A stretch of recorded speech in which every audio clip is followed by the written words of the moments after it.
What's up, everyone? Thank you for listening to another episode of the Sawyer Brothers Show. Please be sure to follow and subscribe to the show on Apple Podcasts and Spotify, and then follow our podcast accounts and SDI accounts on all socials. We post daily on Instagram, TikTok, Facebook, and YouTube. We appreciate the support and listens greatly.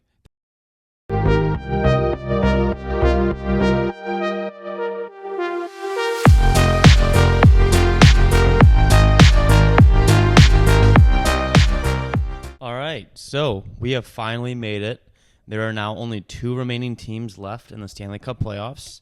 It has been a really exciting playoff so far, so I want to go over some of the key stories of the last few rounds. I want to get your opinions on some things, and then we'll dive into the Stanley Cup final and break that down to end the episode. So first things first, Andy, the 2024 Stanley Cup playoffs, rounds 1 through 3. Would you say they have been better, worse, or about the same compared to other years of the playoffs? Yeah, I think they've been. Good. I think a lot of people thought the first round wasn't that exciting or that compelling. I think everything since then has been good. It's nice that we're a few years past COVID and things are just more normal. There's no like asterisks or anything next to any of the Cup champs or anything. Or the series champs this year. I mean, I was talking with someone the other day about Tampa Bay and just kind of thinking back to. They won their first cup in a bubble in Edmonton with no one in the crowd. And then they won the second cup in 2021 where life was pretty much normal in Florida. They have the packed house if you look at those highlights. But across the rest of the country and across Canada, it wasn't like that everywhere. So, considering all of that, we're past all that. It's back to normal. Everyone's going crazy. The rinks are packed. And honestly, I'm just really excited for this Cup final. I think we have 2 really good teams that deserve to be there, so I think it should be really entertaining. Yeah, like you said last night, like you were saying how you're almost upset that Florida's in the finals because you've been rooting for Edmonton, but these teams are like there's stories about both of them that you really can appreciate and cheer on. Yeah. I think my comment last night was that I said I wish Edmonton was playing someone like Boston because then I could just not want the other team. But right now, because I want Edmonton to win, but I also would be fine if Florida win. I like their story and all that. So yeah, I think it'll be a good series. It's kind of a win-win, but we'll get to that later. Before on the route to the Stanley Cup Finals, we got to see a couple fun, interesting stories in round 2 and round 3. So we'll go over some of those right now. So first things first, in round 2, we saw the Carolina Hurricanes lose once again, this time to the New York Rangers. And this leads me to the first topic that I want to dive into, and you just got to let me go off for a second here. All right? So this team has had high expectations of everyone thinking they're so great for the last decade. They don't seem to be near the top of the teams that get criticized. Like I don't really hear them like in the limelight too much. So from 2010 to 2018, when this core was like kind of starting and building, they never made their playoffs. So when this team from 2010 to 18 never made the playoffs.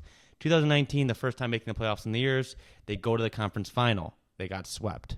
The next 3 seasons, 2020, 2021, and 2022, they all lost in the second round. Last season, 2023, they make it to the conference final once again, and they are once again swept in the conference final. This year, they lose in the second round. They don't ever seem to be too criticized out there by like the hockey world, and frankly, I'm confused as to why. They've never even like won like a President's Trophy or like had major success in the regular season. So I'm asking you, why do you think it is that they are like let off the hook? And do you think consistently making the playoffs and winning a series here or there can make someone considered a successful team? Yeah, if you really break it down like those last, that whole timeline you just gave, it really shows that they haven't been successful overall. I think if you don't win a cup, if you don't win playoff rounds, you can be successful for like one specific year.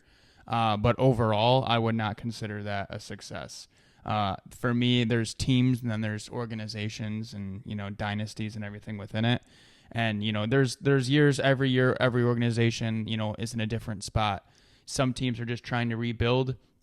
So if you're in that phase where you're not trying to win the cup, or you're just trying to rebuild, if you don't win the cup, you don't win the playoff round, obviously it's probably not a failure. You can still succeed with your season. But considering where Carolina is in all of their growth and where their organization is with this core and everything, yeah, I would say that's a failure. I don't think they've succeeded with what they should have done. So this is coming, here we go, Leafs talk. So I'm just confused as why are the Leafs, who have only won one series in the last of like their core, same timeline as the Carolina Hurricanes. They've only won one series. Mm-hmm. Yes, Carolina has won a few more series, but they both have the same amount of cups, which is 0, and they both have the same amount of President's trophies, which is 0. If they both have high expectations, why? Like, is it truly just? Yeah, I mean they have the same expectations. So why is Carolina not a laughing stock the way Toronto is? I think that's a good argument. I think we need to remember that next time we're getting chirped for being Leafs fans, because I mean I think part of it honestly is the markets are just they're polar opposites. You have Toronto, which gets attention from everyone, positive and negative. When they're on a hot streak, people are watching. When they're on a cold streak, people are watching it to make fun of them. Where Carolina, everyone always talks about how they're in North Carolina. They don't get the viewership that the hockey hotbed of Toronto gets. So I think part of that is just it's exaggerated.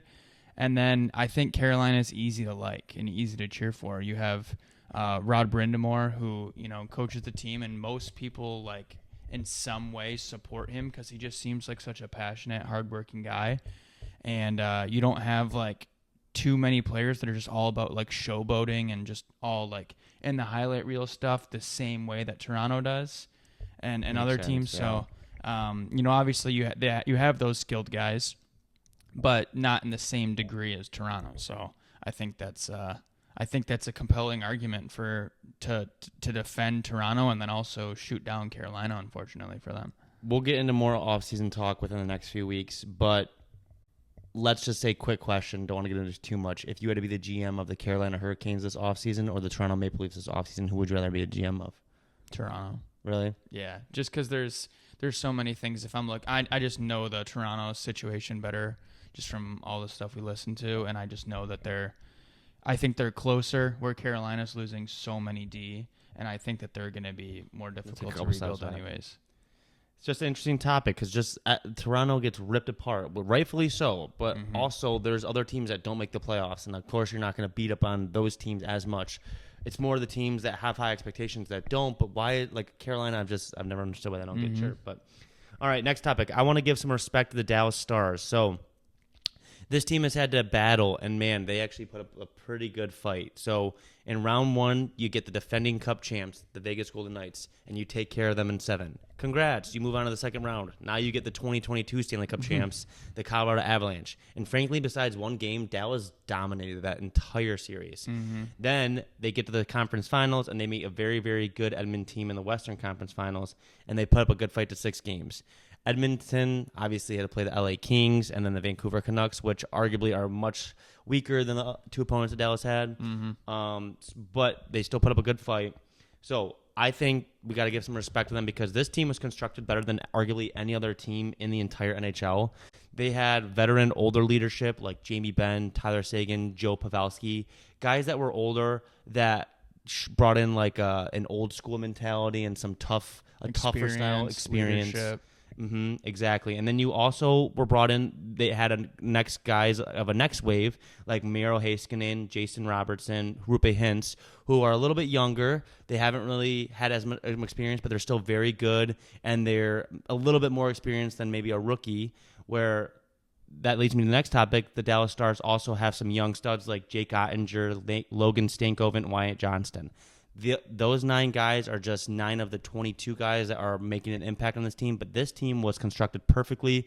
I thought they weren't going to be stopped. They had the toughest route with Vegas, then Colorado, and then Edmonton. I thought if they got through Edmonton, they would have had obviously a better chance to Florida than I think Edmonton does, honestly. But I think they might have just been burnt out. But the question I want to ask you is, how important is it to have a team like Dallas to have these different values of players who all bring a different element to the team and their games every single day? Yeah, I mean, I totally agree. I think most people are really looking at how well constructed Dallas was and how that they had everything you can ask for. They had the high-scoring offensive players. They had the conservative defensemen. They had a guy like Chris Tanev, who is being talked about now as like the greatest trade deadline pickup of all time, or at least in recent times, in the salary cap era. You have all these guys on that play a different role, and I mean, you have to have everything. You can't just be a one-way team. That's my concern for Edmonton moving forward as well, is that, it's obviously Edmonton is a deep team. They have good players, but like they're so top heavy.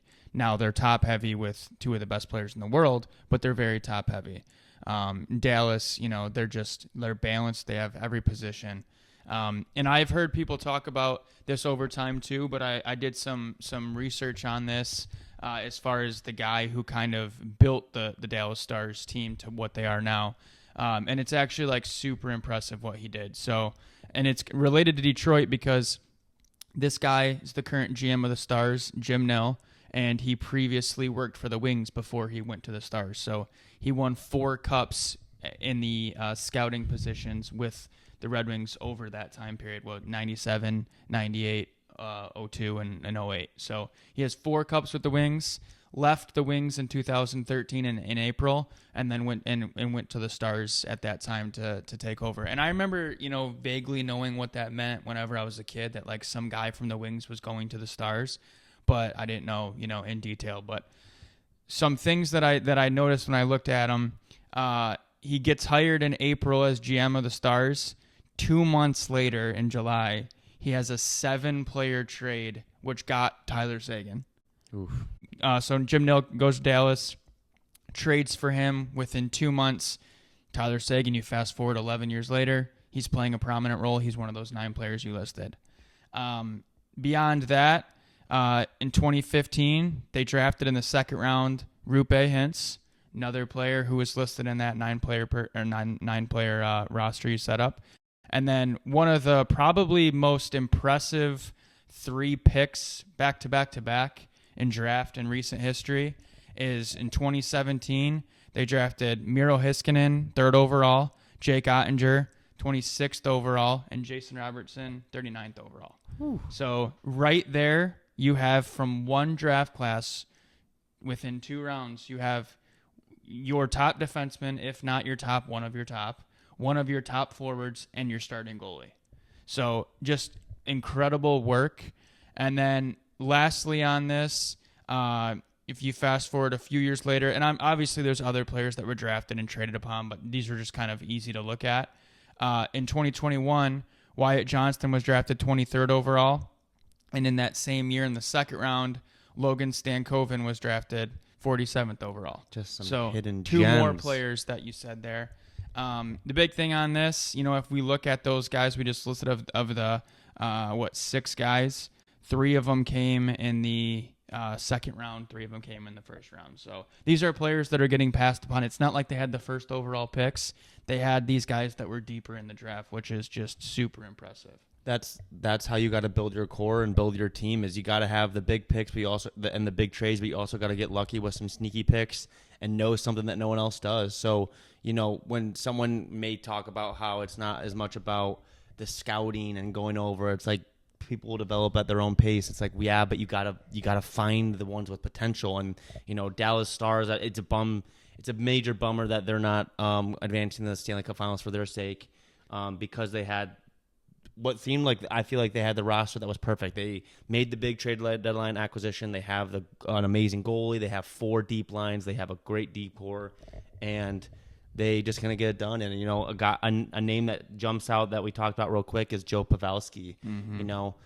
A guy that I think collectively it's hard to root against. Even if you're not a Dallas Stars fan or you never were a San Jose Sharks fan, hard to root against him. It's a lot of speculation that his career is going to be done, and he actually is going to be done without a Stanley Cup. But, a guy like that, we hear nothing but good things about him. But I want to ask you, like, a guy like Joe Pavelski, like, he's just a true hockey player character through and through. What kind of role does that take in NHL organization, and do you think he'll get another job in the NHL pretty quickly, or what do you think? Yeah, I think if he wants to play, he probably will have some opportunities. I don't know if he'll want to. Like you said, there's a lot of speculation if that was his last game the other day.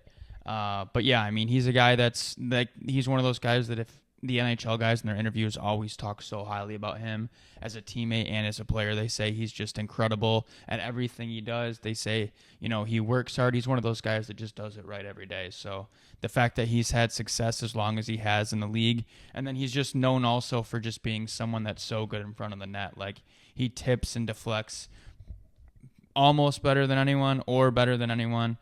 Every time we say that on social media, we get a whole bunch of people that come back and say a list of other names. We don't need to go into all that. We don't really care about arguing that hard on all of it, but he is known. That's like one of his strengths of his game. In the post game, they asked. I was watching. They were the post game interviews when they lost. Ben, Sagan, and I think it was Stankoven. They asked all three of them about Joe Pavelski, and all three of them almost shed a tear and got emotional. So it just shows a guy like that how important it is to have a guy like that in the locker room and help lead the team. Obviously the last couple of years he's still had a huge role and been very productive on the ice and been able to have an impact. But it just shows that guys in the locker room can make or break a team. So.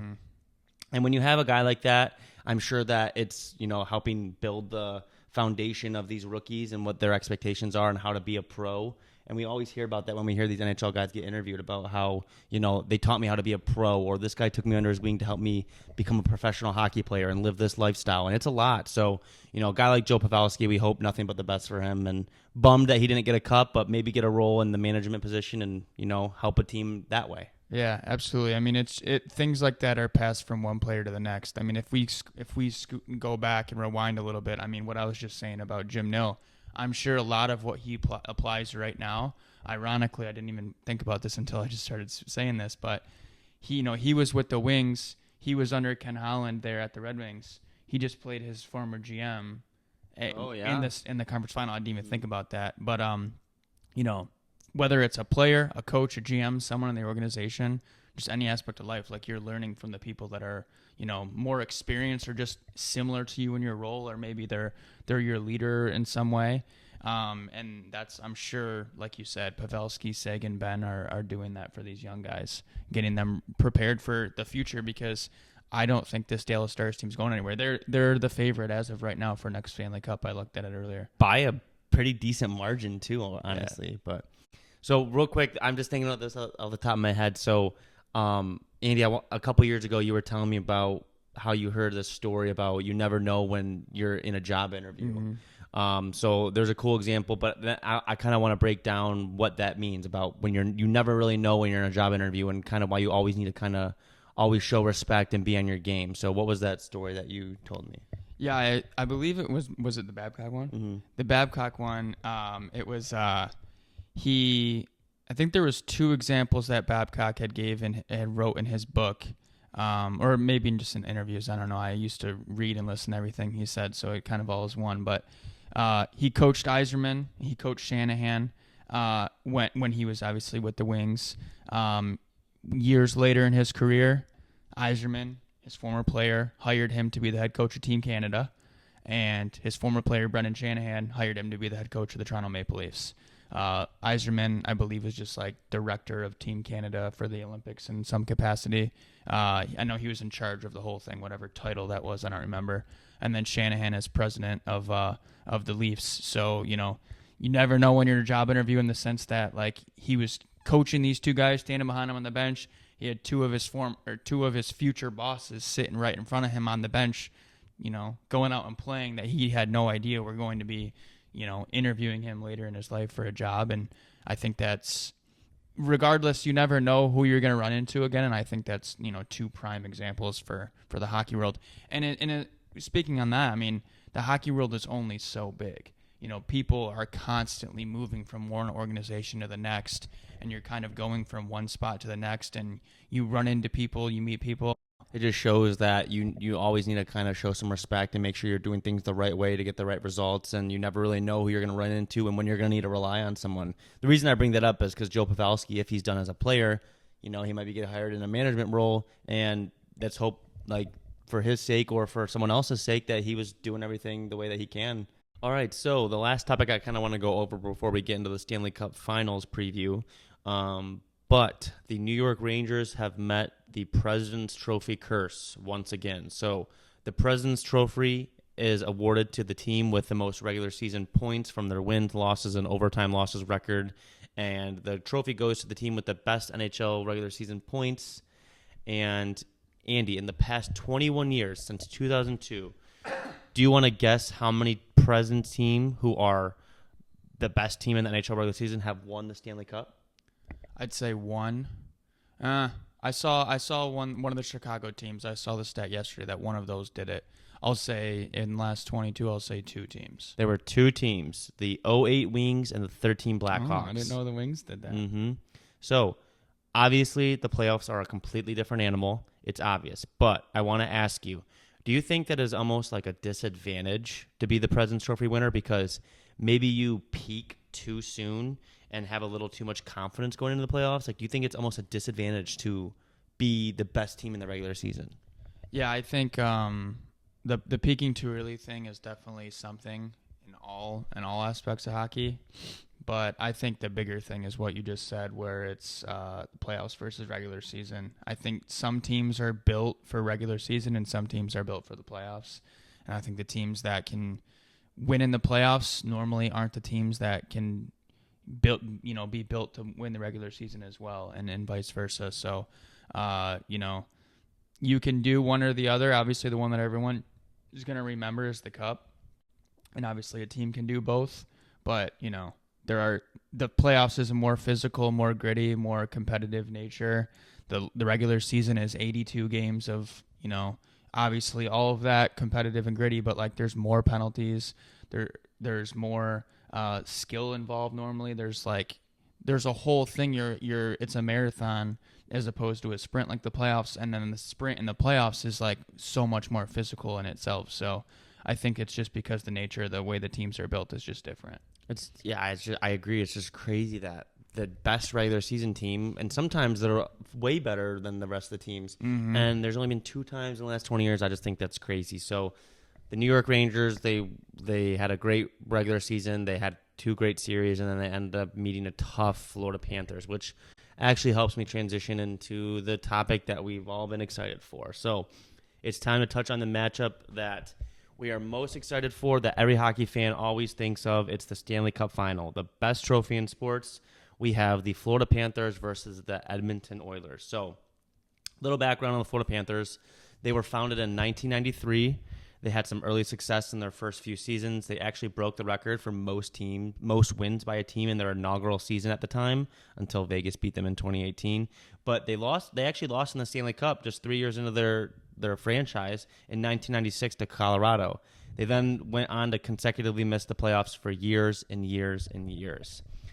Now, they had the second overall pick in 2013 where they selected Alexander Barkov, and the first overall draft pick in 2014 where they took Aaron Ekblad and started building the team that they have now. They actually started making the playoffs in 2020 consistently before winning the President's Trophy in 2022. Last season, they made it all the way to the Stanley Cup Final where they met a mean Vegas Golden Knights team where they were out-toughed by Vegas, which ended up actually letting them lose in the finals. So, Florida is now back in the finals, tougher, meaner, and better than ever. What do you like about this team and what they've done up to this point? I think the whole experience that they went last year is really, really powerful. I think it can be in the sense that they learned they did this literally a year ago. They hopefully have some extra fuel on the fire to go with that experience. But they're just like such a gritty, hardworking team. I feel like every single person in that whole organization, they don't care about any flash. They just care about working hard and winning. And that's why when we set off to start, like I don't like normally care to even focus on Florida, but they're just such a good story because they don't have anyone that's like overly talked about and flashy to the point where it's just they're not like Barkov is probably the closest one to that. But Barkov for years was named like the most underrated player in the NHL. I don't think he's underrated anymore. I think the fact that he's talked about all the time shows that you're now no longer underrated.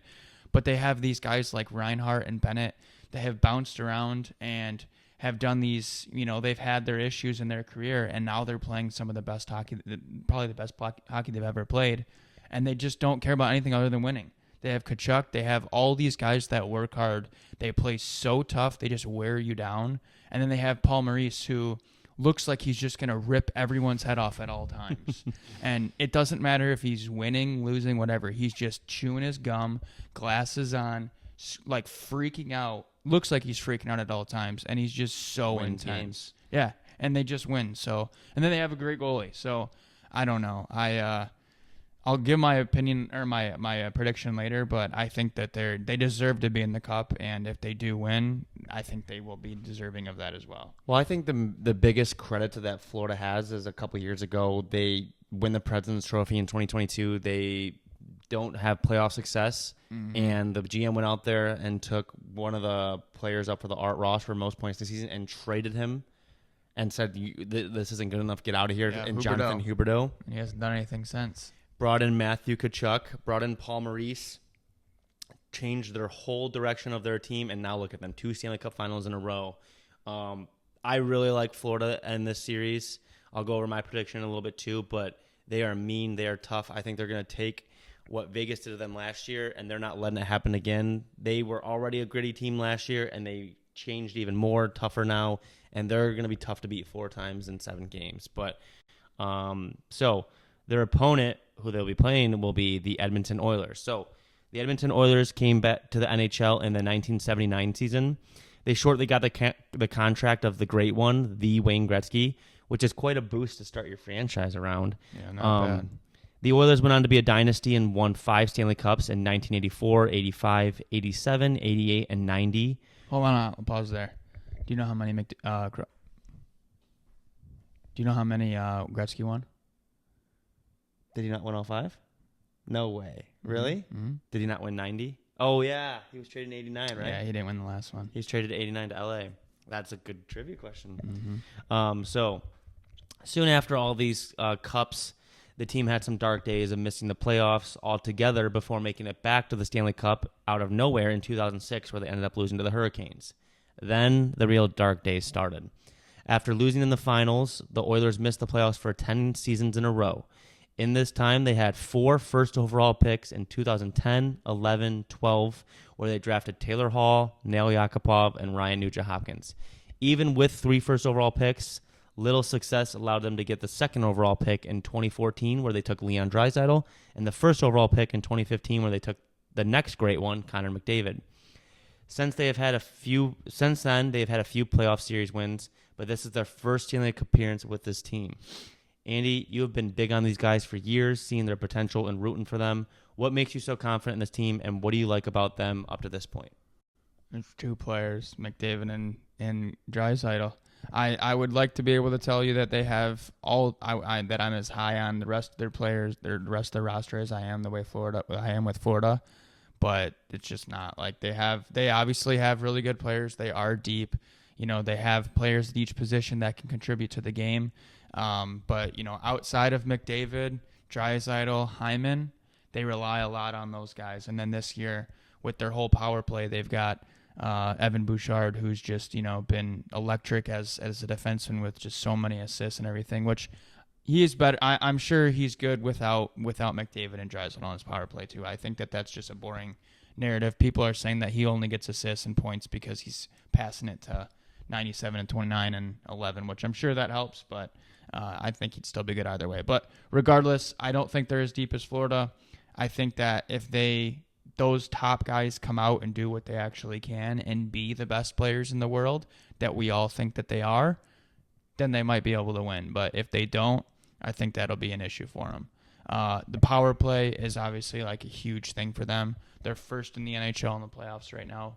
Ironically, they were also first in the playoffs so far with PK. Florida's 2 on the PK this year in playoffs. So, both teams' special teams have been really strong throughout the year, especially in the playoffs. I think that'll be a huge difference for the series.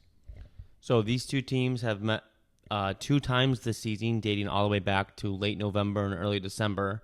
Florida ended up winning both of the games with scores of 5-3 and 5-1. Side note, this is the longest distance between 2 cities in the NHL history in the Stanley Cup Final, which is 2,543 miles. So thankfully for those guys' sake for traveling, good thing there's a few days in between. But, yeah.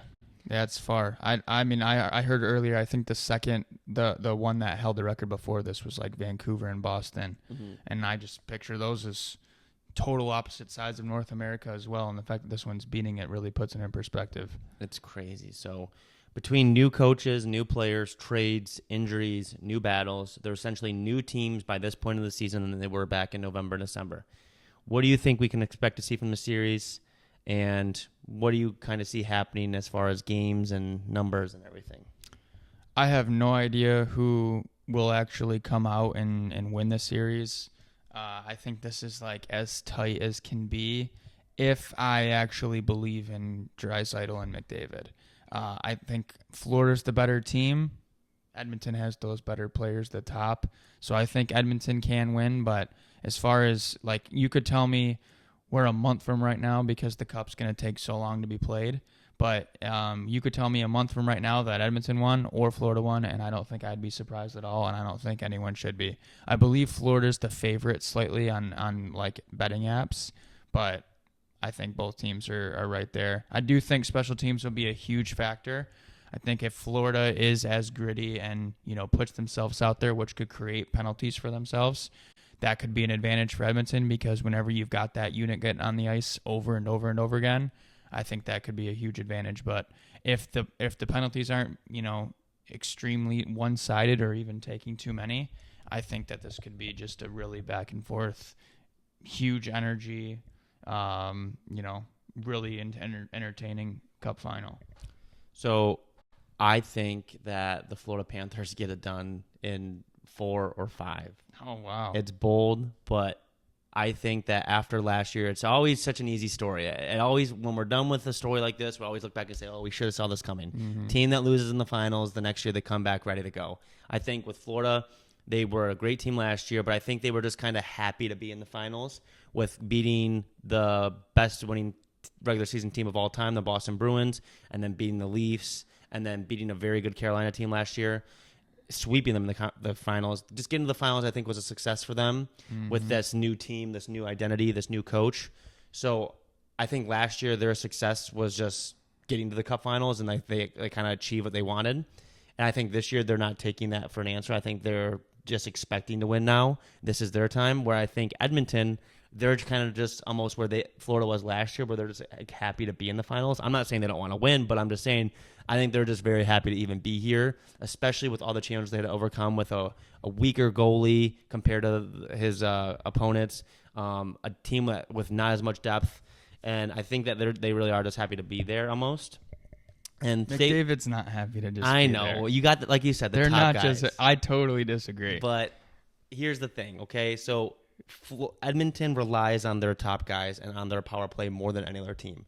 But they're playing, like you said, the second best penalty kill in the NHL playoffs right now. So I don't think the power play is going to be much of a factor for Edmonton as it has been and they've had to rely on. I'm curious to see how Edmonton's goalie Stuart Skinner plays. I think Florida's mean and tough and will out-battle Edmonton for most of the series. And I really think it's going to be a short series. I hope we get to see 7. There's nothing that makes me happier than Game 7s in the NHL playoffs. But I truly just see Florida just taking what they learned from last year and dominating. But so I'm going to say Florida in 4 or 5. I think all that's reasonable. I think Edmonton will win it in a long series. So I think 6 or 7. For the sake of it, I'll just say 7 for the sake of the argument, I guess. But I totally agree with all of it as far as like Florida taking what they learned last year. But I don't think McDavid or Draisaitl will let them just kind of be content and live in the moment at all. I think that they'll just continue going crazy. And again, if those two players do what they can do, they'll win. If they don't, if for whatever reason they're shut down, like there's all those stats about how Barkov is shut down all the top players in each series. If he can do that to those two guys this series too, Edmonton won't win. But without that, I think Edmonton will win. So, quick question. McDavid is on track to already be one of the best players to ever play this great game. He breaks records and stats and continues to be the best in the world in a game that is consistently improving every year. He consistently gets better and better. He still has a long career ahead of him with many more opportunities, but do you think that losing this Stanley Cup while he's in his prime could like hurt his legacy? I think it depends what he would do after this. I think it's like, he could be a story where he gets it late in his career, similar to Ovechkin. Or he might just, this could be one of 3 that they're about to win in the next 5-6 years, like Chicago did a few years ago, or I guess a decade ago. But I don't know. I think it's too early to tell. I think you can't really judge that like a month from right now. I think that's like a 10-year from now, 20-year from now thing. What do you think? I don't think it hurts his legacy, no, but I want to ask you another question. If I had to give you a number of 1.5, would you say McDavid wins over 1.5 or under 1.5 Stanley Cups? I'll say over because, he is, 27 years old. If I think they'll win this year, then that gives me 1, and then that gives him just, 10 years or so to win another one. Mm-hmm. I would assume he'll be able to compete for another one. I don't think they'll just totally fall off, but at the same time, I guess if Draisaitl leaves and they rebuild in some capacity, maybe McDavid's playing in another jersey. Maybe he's playing for another organization someday. But regardless of all that, if I'm just answering a simple question, I will take the over on that. I'm with you there. I think he'll definitely win some. Think about McKinnon in Colorado. They finally won their first one 2 years ago, and then the last 2 seasons it hasn't worked out for them, but they're still going to be up there. So I see McKinnon getting another one. I see McDavid, but it is really hard to win. So we'll see if he can do it this year. But so to end the episode, I want to play a game of this or that where I give an option to you of a Florida player or players and an option from Edmonton, and you can decide who you'd rather have on your team heading into the playoffs at this time. And I'll give my answers too, obviously, but mainly just comparing players of similar caliber between each teams and just tell me who you'd rather have between each team. So, all right, so we'll start off hot here. So, all things considered, who would you rather have on your team heading into the Stanley Cup Final today? Alexander Barkov or Leon Draisaitl? Draisaitl. Why? I think Barkov is obviously one of the best in the league as far as like playing a 200-foot game. But if I just am taking this one series, I'm taking Draisaitl. I think his ceiling is higher, and this is also the playoffs, and everyone knows that Draisaitl is better in the playoffs.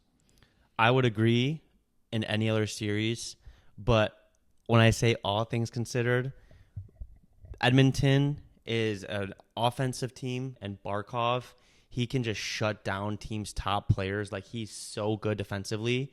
And we talked about how we think Florida's a really tough team, and Draisaitl has been the best playoff performer of this year. I don't know if he can keep it up, especially against a team like this who's so tough.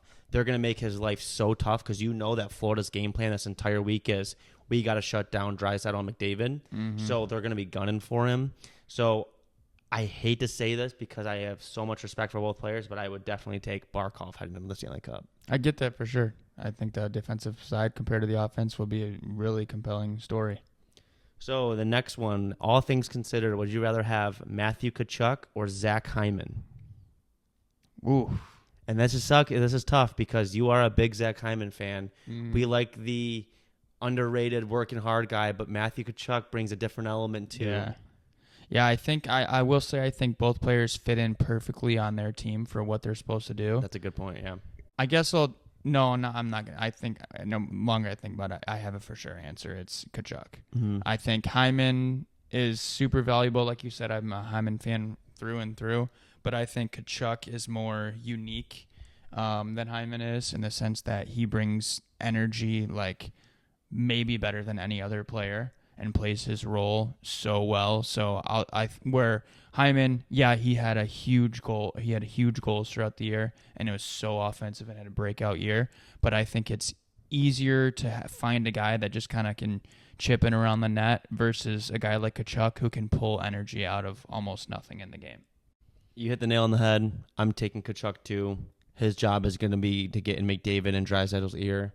And Draisaitl and McDavid, although they're both very passionate players, they do have times where I feel like they do seem very composed, but when there's so much pressure on you and there's so many eyes on you and every single person in that Florida organization is coming for you, I'm curious on how it's going to take a toll. So I'm going to take Matthew Tkachuk as well.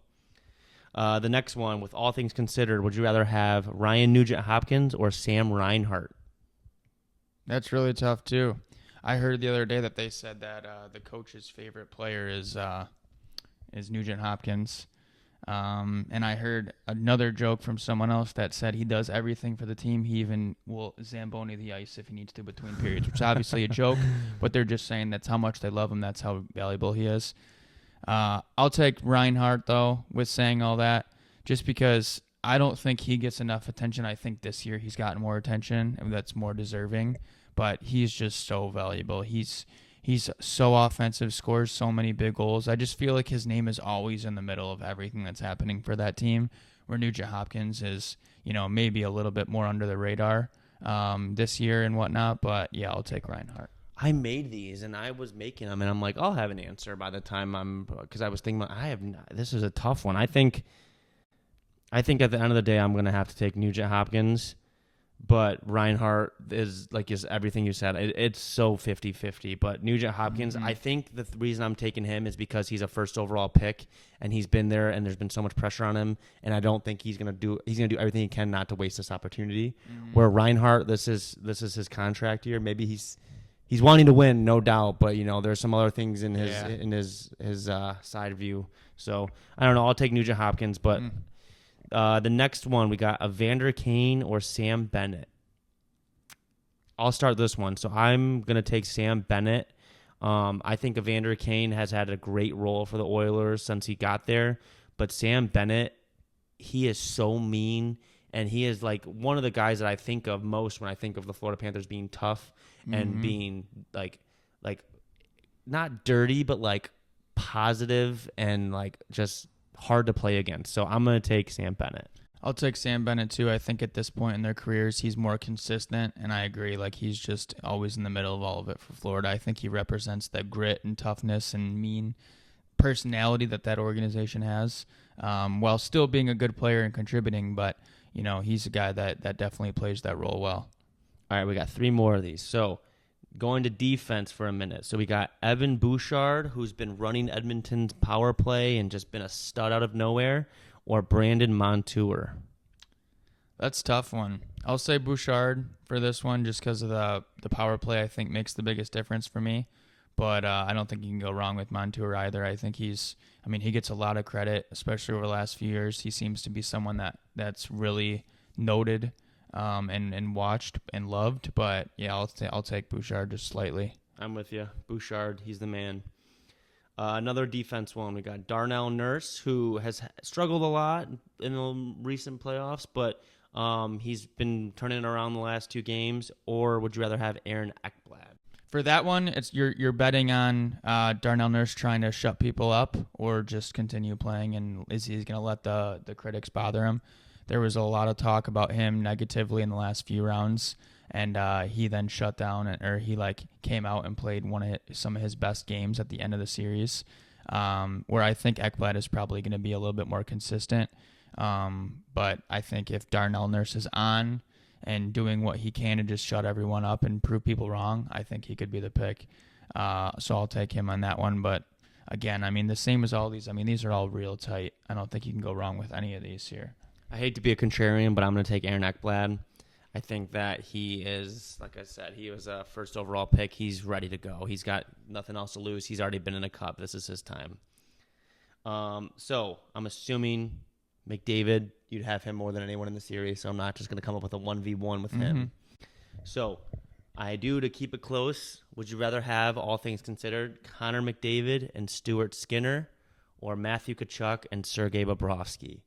So McDavid, he's the best player in the series, but Stuart Skinner's obviously in this playoffs struggled more than the other goalie. Or would you rather have Matthew Tkachuk and a better goal?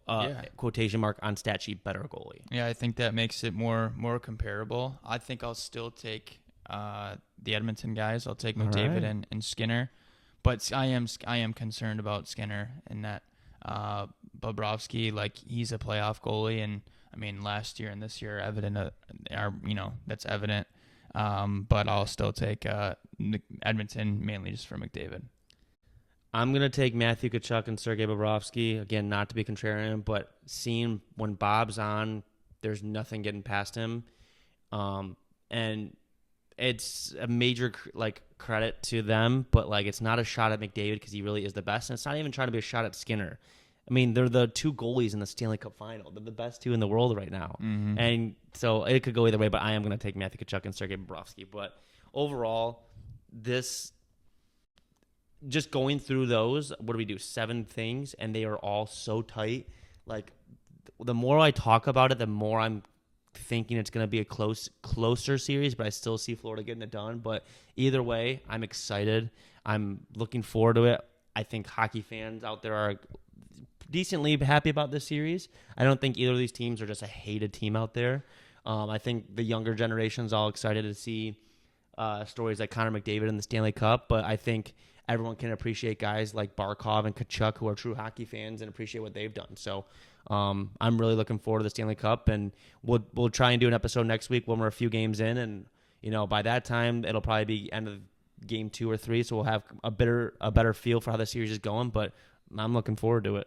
Yep, me too. I'm looking forward to a long series opposite of you. Game 7, I think, is when will happen, and Edmonton will win. So if McDavid can raise the cup, I think that'll be something that we literally remember forever. And, I mean, Hockey Canada, along with the rest of everyone, will just be going absolutely crazy that their generational player is hoisting the cup, following along, Crosby, Gretzky, all the greats from before him. So it'll be an amazing story if it can happen. I can't wait. We'll see it. You guys enjoy it, and we'll talk to you guys soon.